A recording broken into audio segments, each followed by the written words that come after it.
Ang Korean ghost hunter na si Michael ay bumisita sa isang abandonadong bahay sa Korea na pinaniniwalaang haunted at sinubukan niya nga itong imbestigahan habang siya ay nakalive.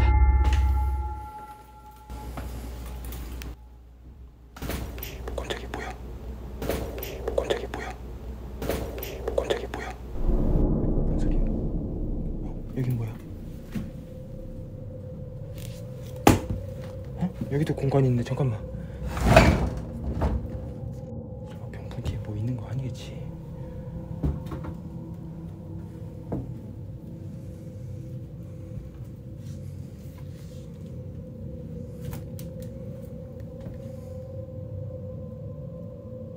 뭐야 이거?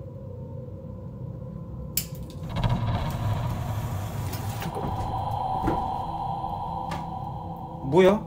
누구세요? 잠시 실례 좀 하겠습니다. 오 깜짝이야. 씨. 누구세요? 이 안에 누구 있나? 잠시 실례 좀. 우와 잠깐만. 뭐야?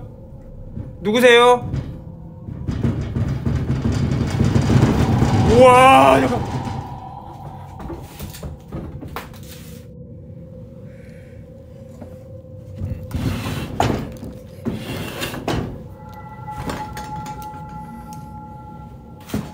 누구요 거동 뒤에?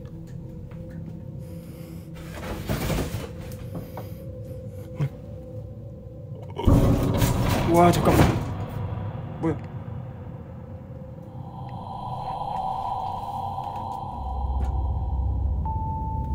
Sa pagpasok pa lang ni Michael sa loob ng abandonadong bahay ay nagumpisa na agad siyang makarinig ng tunog sa likuran ng foldable screen na ito. Sinubukan niya itong silipin at mula rito ay nakita niya ang lalagyan ng mga manikang ito na bigla na lang ding gumalaw. At nang muli nga itong lapitan ni Michael ay nagumpisa na siyang makarinig ng mga pagkalampag at bigla na lang umuga ang pintuan ng kwartong ito. Pero nang buksan na ni Michael ang pintuan, wala namang tao na naroon sa loob.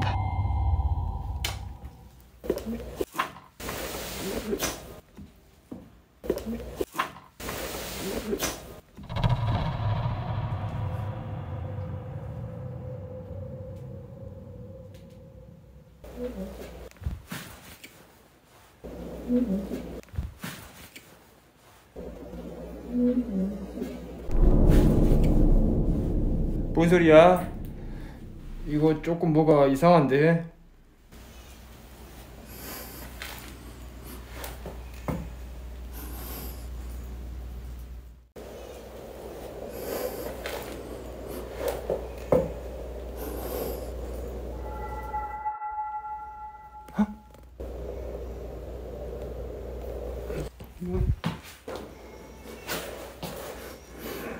뭐야? 뭐 양이야? 애기 소리 나면 애기 소리면 안 돼. 나 애기 소리면은 진짜 이거 여기서 이제 나갈 거야. 나 태아령은 감당하기 힘들어.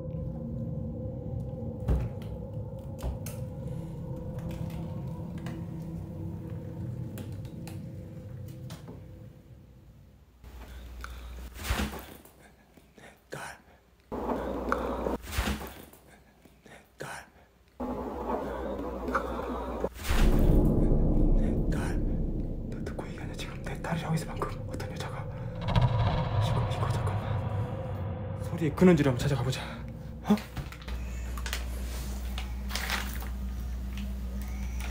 어? 여기다. 아 잠깐만 여기 뭐야? 진짜 말 그대로 애기 용품은 안 보이는데.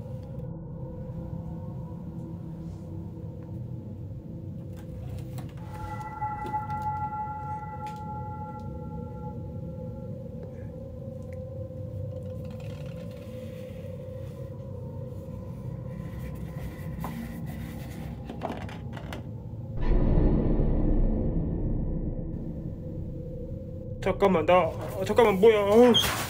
잠깐만 와 나 답답해. 잠깐만.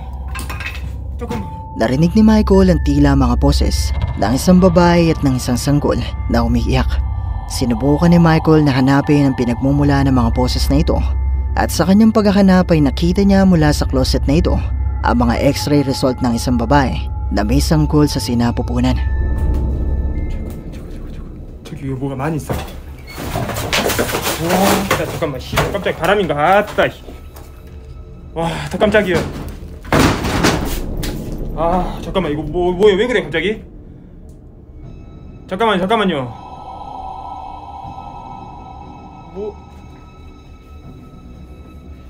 뭐지 이거 그지까지? 잠깐만.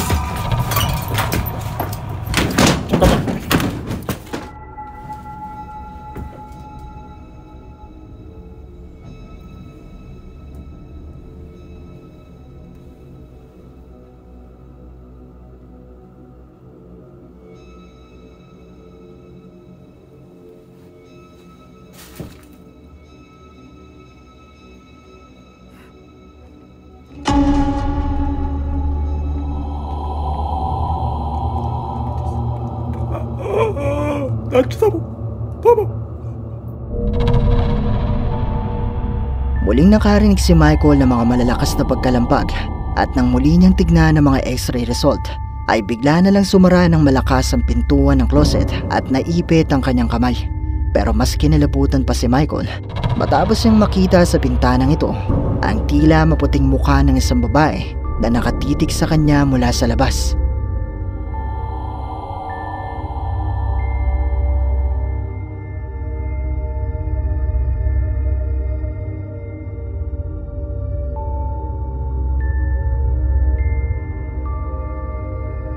Ayon kay Michael ay posible di umano na ang nakuhanan niya nung gabing ito ay ang multo ng isang babae na namataya ng isang sanggol. Pero kayo, ano sa tingin niyo ang isang ito?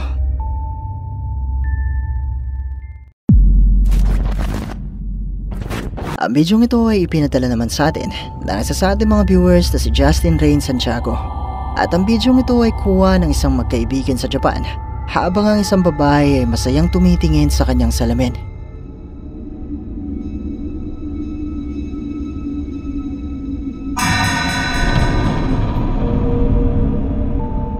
Habang ang babaeng ito ay tumitingin lamang sa kanyang salamin at kinukunan ng kanyang kaibigan, ay bigla na lamang may lumitaw na isang nakakapangilabot na muka mula sa kanyang salamin.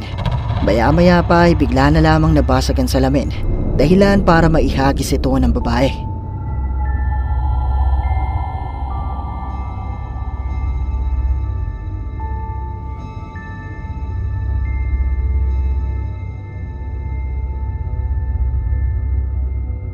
Totoo nga kaya ang nakuhanan sa bidyong ito? Isa nga kayang multong nagpakita mula sa kanyang salamin? Kayo na ang bahalang umusga.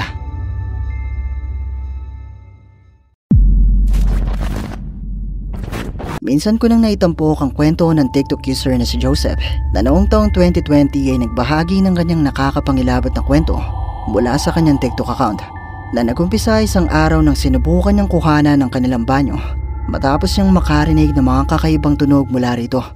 So, I've been hearing some strange noises coming from this bathroom. And so I'm going to set up this camera to record and see if we catch anything. Kind of sounds like scratches.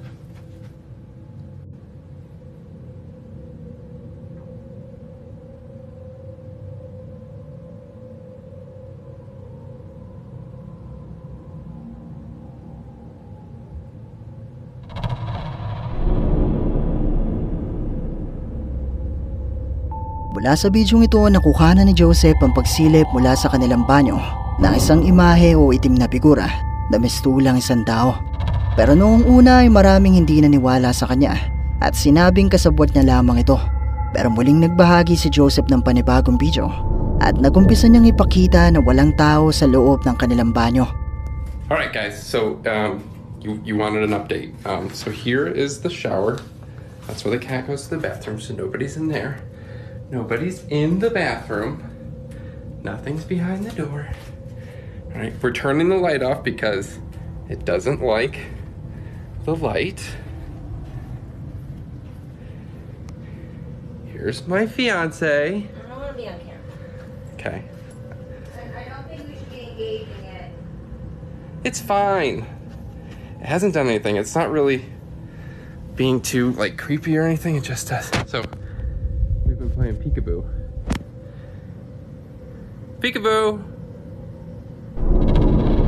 Mula sa bidyong ito ay pinakita ni Joseph na wala namang tao sa kanilang banyo at ipinakita rin niya na nasa kusina ang kanyang kasintahan at nang banggitin nga ni Joseph ang salitang peekaboo na ayon sa kanya ay laro nila ay muling ang sumilip mula sa banyo ang isang itim na figura.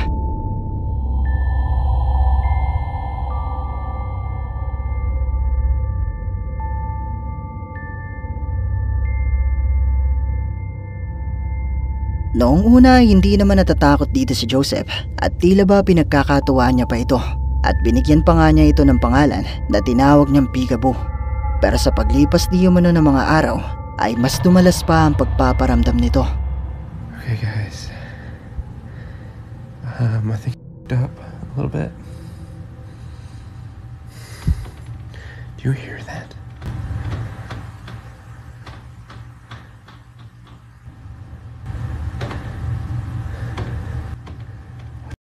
Is that? Charlie, cat's right here. She doesn't seem to be worried about it. We're in the bathroom again. Nobody's in here. It's just me. Wallace is in the bedroom. I'm in the living room watching some TV. Some more stuff's been happening, okay? So we are going to put the camera in the bathroom.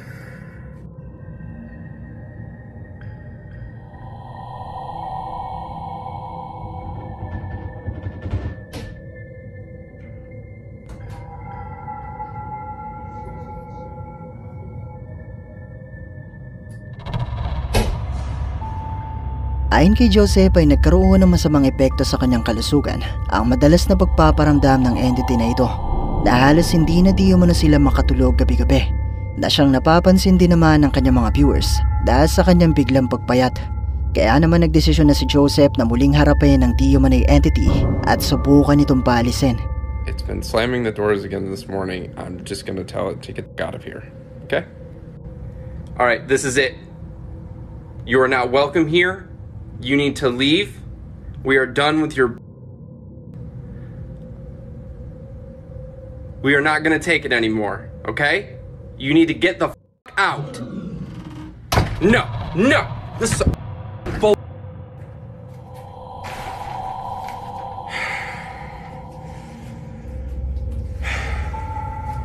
Nang maglakas loob si Joseph na paalisin ang di umano'y entity na si Peekaboo, ay maririnig mula sa kanyang banyo ang isang nakakapangilabot na pag-angil at bigla na lang sumara ang pintuan ng banyo na tila ba nagpapahiwatig na ayaw umalis ng kung anumang naroon. Matapos ang pangyayaring ito, lumipas ng 3 araw. Muling nag-update si Joseph at sinabing nagpahinga muna siya saglit para makabawi ng kanyang lakas. At sinubukan naman ito na sundin ang payo ng ilan sa kanyang mga viewers na kausapin ang di umano'y entity. Nakipag-usap din di umano si Joseph sa isang paranormal expert o demonologist at sinabi di umano nito sa kanya na posibleng hindi naman ito isang demonyo kundi isa lamang entity o espiritu na namamahay sa kanilang tahanan at binigyan pa nga siya nito ng mga bagay na pwede niya di umanong magamit bilang proteksyon. Let's get started. Is anybody here? What's your name?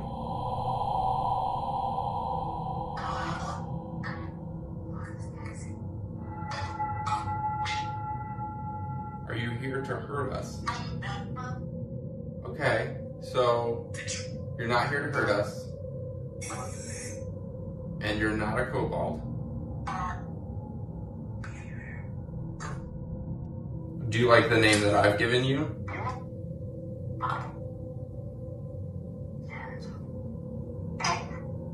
What was the name that everyone calls you?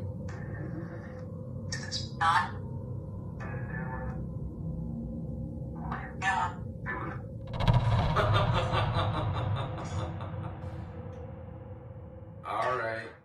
Do you want to meet all the people on TikTok?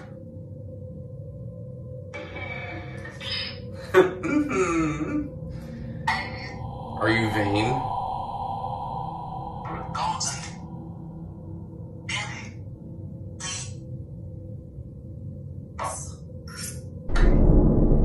I heard it say, give me souls. Sa kanyang spirit box session ay nakatanggap naman siya ng mga sagot na tila ba hindi lang nagmumula sa iisang entity. Pero matapos ito ay nagsagawa naman ng live stream si Joseph at sa live na ito ay bigla na lamang siyang tumigil at nawala ng malay. Na ayon sa kanya ay hindi niya di umano alam at hindi niya di umano maipaliwanag.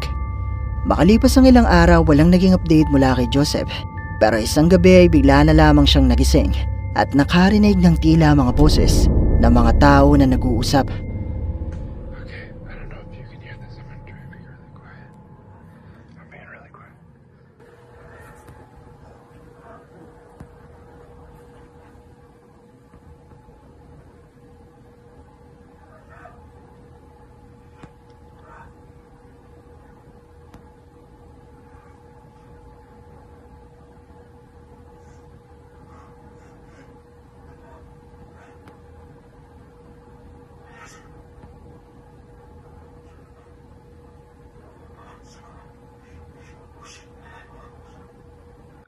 Is somebody in there?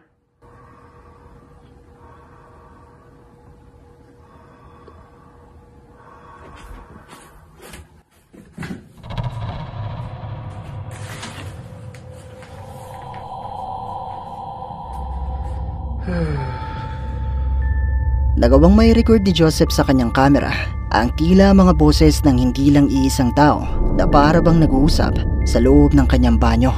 Pero nang pumasok na si Joseph sa loob nito, bigla na lamang nawala ang mga boses at wala namang tao na naroon sa loob ng banyo.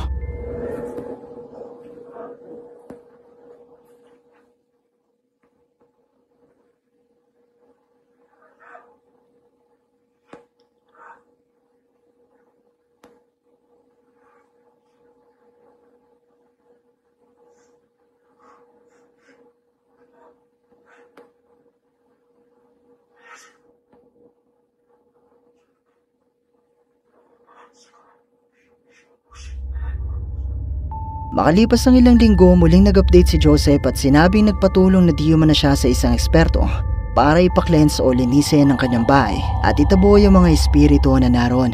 Pero hindi pa pala dito nagtatapos.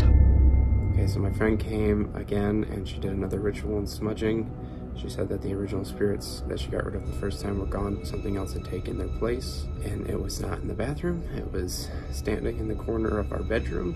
It has gotten interesting, to say the least. We're now hearing footsteps in the hallway, walking past our door. At odd hours, the other morning the power went out, and I was hearing the footsteps. I was trying to make a video for you guys, and I captured this. The power is out. There's no power, but there's power in the other apartments. It's just mine. So I don't really understand why. Maybe I just go to the breaker box. Oh, the breaker. Mula sa bidyong ito ni Joseph, nakuha isang araw nang mawalan ng kuryente at habang siya ay nag-iisa sa kanilang tahanan, nakuhanan niya mula sa bahaging ito ang tila isang tao na may suot na makabang itim na kasuotan na nung muli niyang matapatan ng kamera ay bigla na lamang naglaho.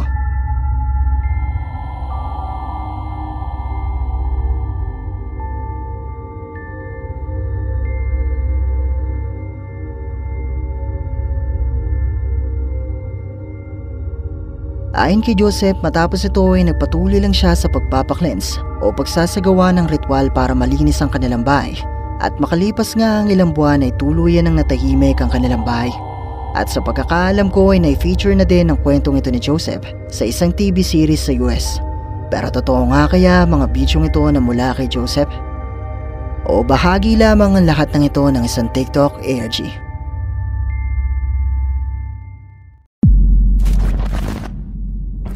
Ang Chinese ghost hunter na si Mr. Hesse ay bumisita sa isang abandonadong dormitory sa China na pinaniniwalaang haunted. At maraming mga kwentong kababalaghan na di umano ang nagmula dito, kung kaya naman may mga nagsasabit ng talisman o proteksyon sa mga multo sa loob at labas ng gusali. At sinubukan nga mag-imbestiga dito ni Mr. Hesse na mag-isa habang siya ay nakalive. 我操你妈，这家供那啥呀？冷心伟地大哥牛逼呀，中大奖了！我操，这还供的啥呀？这是啊？啊？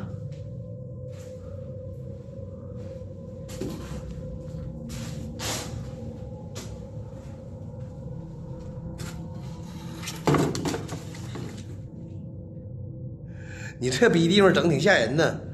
辣椒油现在都得供上了吧？现在辣椒油成精了啊，老铁们！辣椒油，不是辣椒油都得供上吗？兄弟们，现在真他妈能耐！辣椒油都上供了，现在啊！我操，什么玩意儿？我操！什么玩意儿？我操！红什么红？小红，红色后面，嗯？什么？在哪儿呢？刚刚有，给哪儿呢？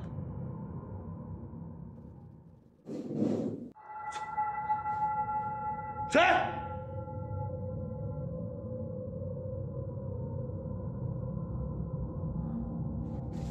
真的假的，兄弟们？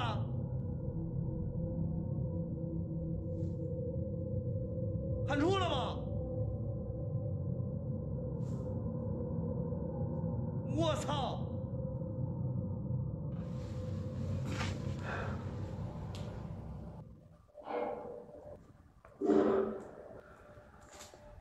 不对，听着。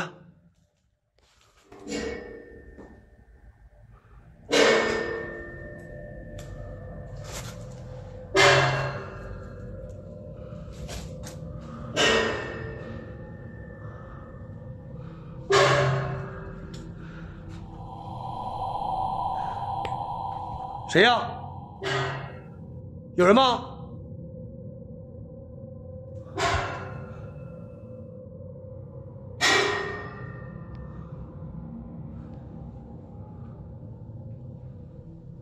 谁？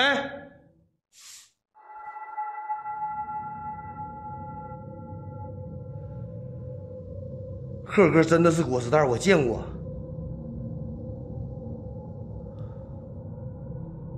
我看是不是果实袋，老铁们啊！等会儿，听看，楼上有动静。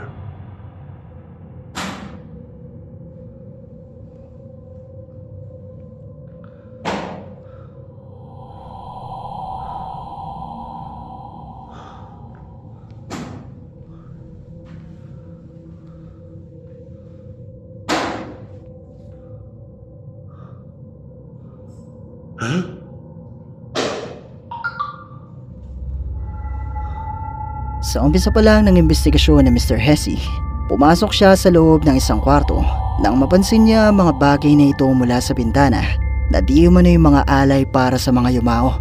At habang nagbibiro nga si Mr. Hesse tungkol sa chili oil na kasama sa mga alay, ay napansin ng kanyang mga viewers mula sa refleksyon ng bintanang ito ang mistulang isang babae na may mahabang itim na buhok at pulang kasuotan na hindi naman napansin ni Mr. Hesse noong mga oras na ito.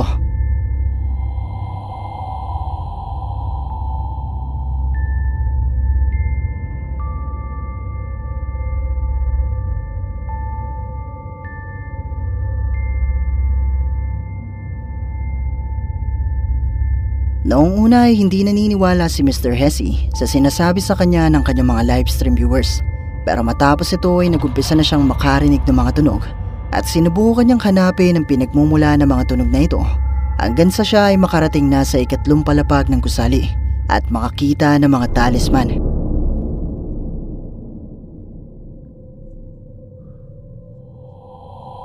我操！嗯，整个意思。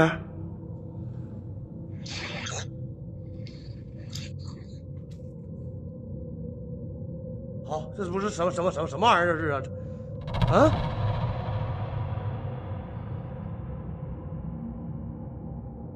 这里面为啥那么臭呢？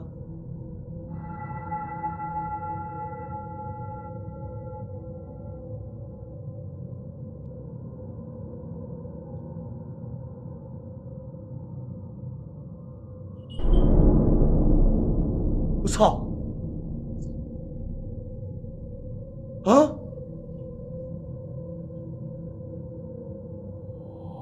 我操！我操！哎呦我操！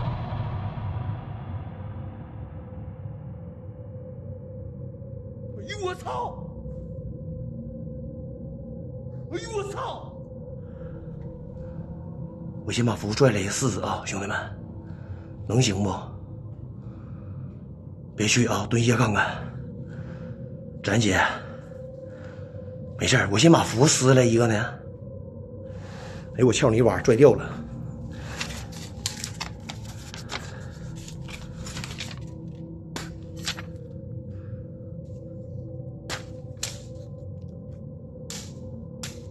走，回去来。我操！没事，兄弟们，啊，没事。我他妈一会儿就给它撕掉！操他妈！我全拿火给它烧了，给我整急眼了啊！老铁们，一会儿我全他妈给它撬桃花，我全给它烧了。我他妈急眼，我真不惯他病，兄弟们啊！真的，老铁们，我他妈急眼，我真不惯他病，我全给它烧了。啊，来！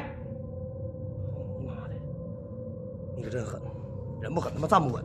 来，快点走，快点走，来，快点走！你妈的，这还没到头呢。这还没到头呢！哎呦我操你妈呀！哎呦我操你妈！哎呦我操你妈呀!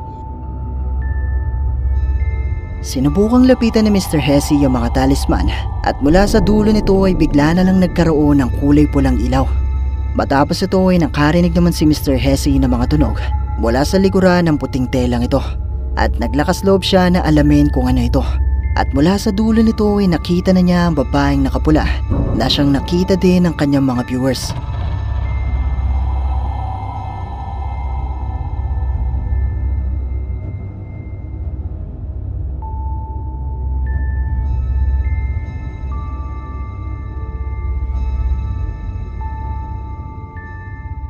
Bagamat kinilabutan si Mr. Hesse sa kanyang nakita, ay naglakas loob pa rin siya na sirain ng mga puting tela at muling balikan ng babae, pero wala na ito roon.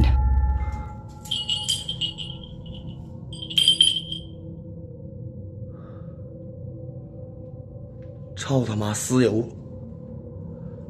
尸油，兄弟们！哎呦我操！是血不，兄弟们？这是血不？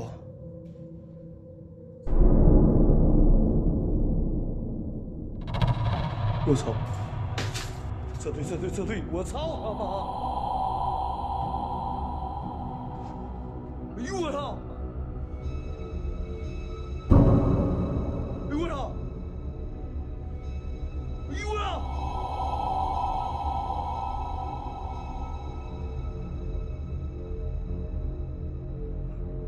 我操你妈！我撬你妈呀！哎呀！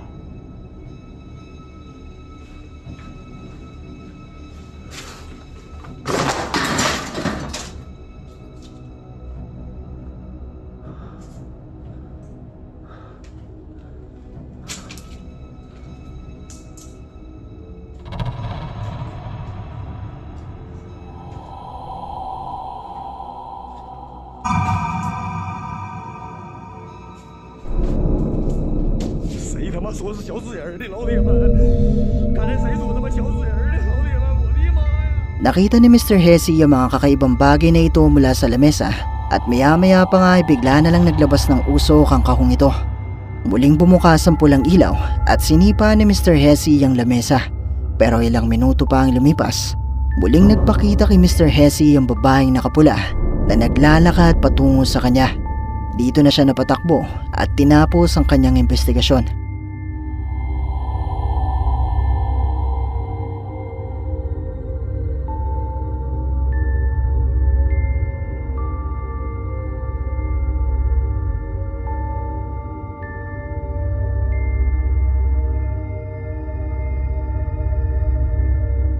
Ang mga tunog at mga pagpaparamdam kayang ito na nakuha na Mr. Hesse sa kanyang livestream ay mga patunay na totoong haunted ang abandonadong dormitoryong ito. Isa nga kayang multo ang nagpakita sa kanya sa loob ng gusaling ito. Kayo, Ano sa palagay nyo?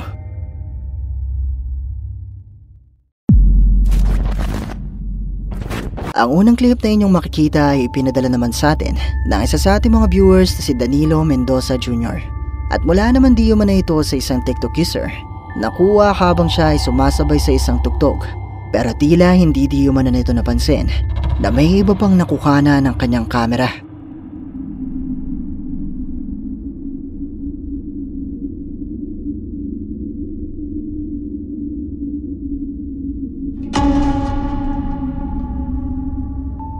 Mula sa likuran ng babaeng ito habang siya ay abala sa paggawa ng isang TikTok video, nakuha na ng kanyang kamera ang pagdaan ng tila isang tao na ayon sa ating sender ay posible di humanong isang multo.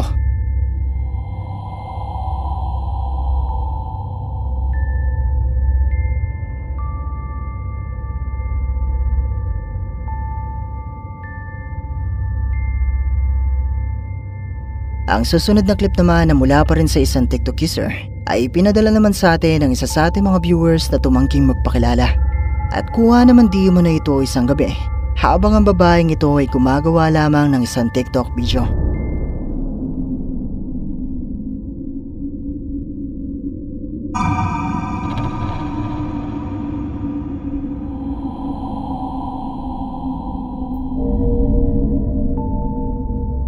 Habang pinapatay bukas ng TikTok user na ito ang mga ilaw ng kanyang kwarto, saglit na makikita mula sa kanyang likuran ang pagsilip ng tila isa pang tao na ayon sa ating sender ay posible di umanong isang multo.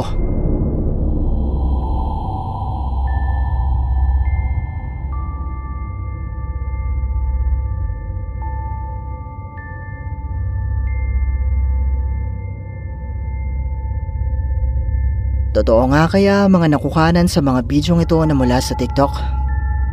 Mga multo nga kaya ang nagpakita sa kanilang mga bidyo? Malaya kayong i-comment sa ibaba ang inyong opinyon.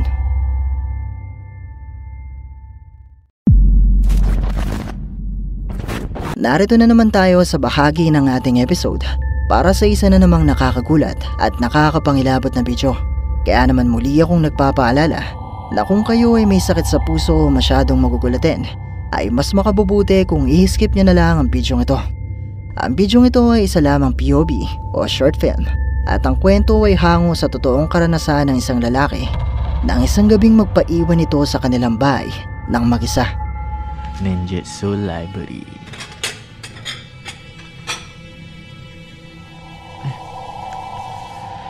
Belum keluar lagi ya.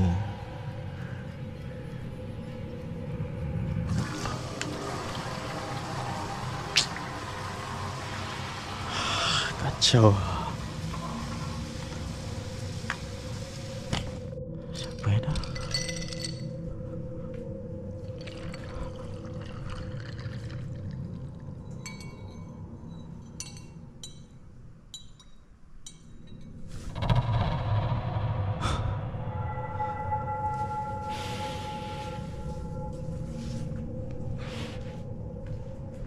Hei! Siapa tu? Siapa tu?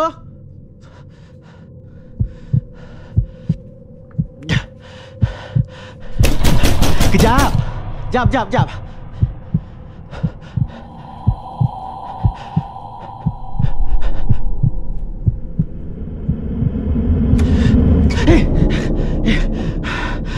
Aduh.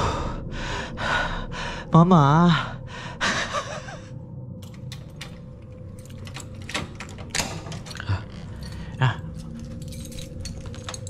Kenapa nak sedih-sedih? Akif kan ada. Abang nak naik tak? Ha? Ma? Ma. Ma nak gimana ni? Lupa barang ke? Au! Aduh! Ma.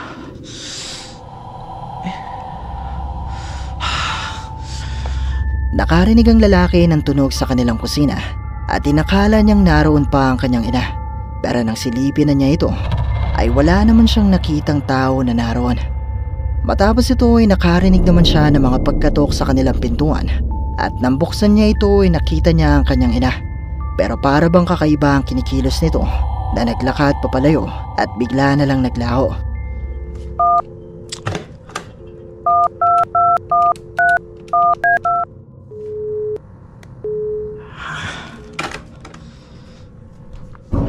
Ma.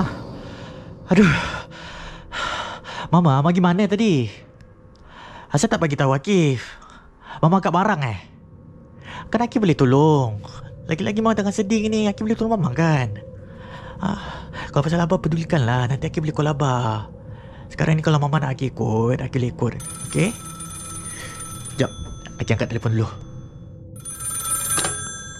Hello? Hello, Kim. Kau ke Mama Kim, kau ke Mama? Mama dapat miss call ni. Kau nak kirim makanan apa? Kim. Aman. Man? Aku ter Mama lah ni. Aman, aku call kau dulu. Nanti aku call kau. Okey Aku tak busy. Okey. Okey, bye. No.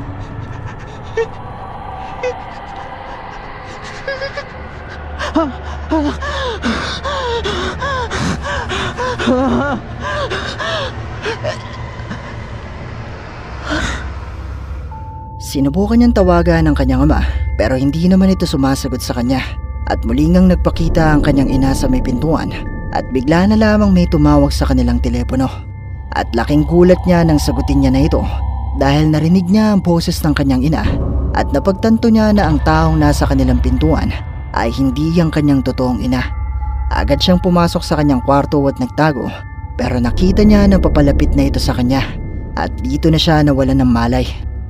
Akif! Bangun! Akif! Bangun!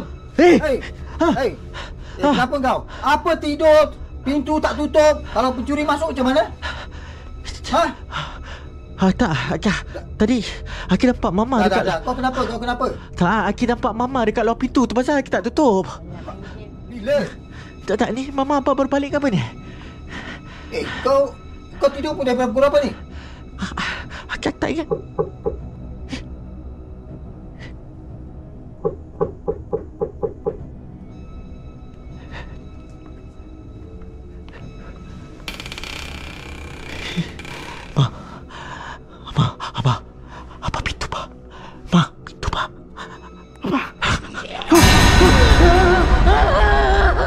Ginising siya ng kanyang mga magulang at ipinaliwanag niya kung ano ang nangyari. Pero sa kalagitnaan ng kanyang pagpapaliwanag, muli siyang nakarinig ng mga tunog. At nang muli siyang tumingin sa kanyang mga magulang, ay wala na ang mga ito. At ang tanging nakita na lamang niya ay isang nakakapangilabot na multo na palapit sa kanya. At dito na nagtatapos ang ating video. Kung nagustuhan mo ang video ito, sana ay mag-iwan ka ng like at ng iyong komento. At kung hindi ka pa nakasubscribe sa channel na ito, ay mag-subscribe ka na at i-hit mo na rin ang notification bell para updated ka sa mga bago nating upload. O paano? Paalam mo na sa ngayon at kita-kits na lang sa susunod nating video. Maraming salamat!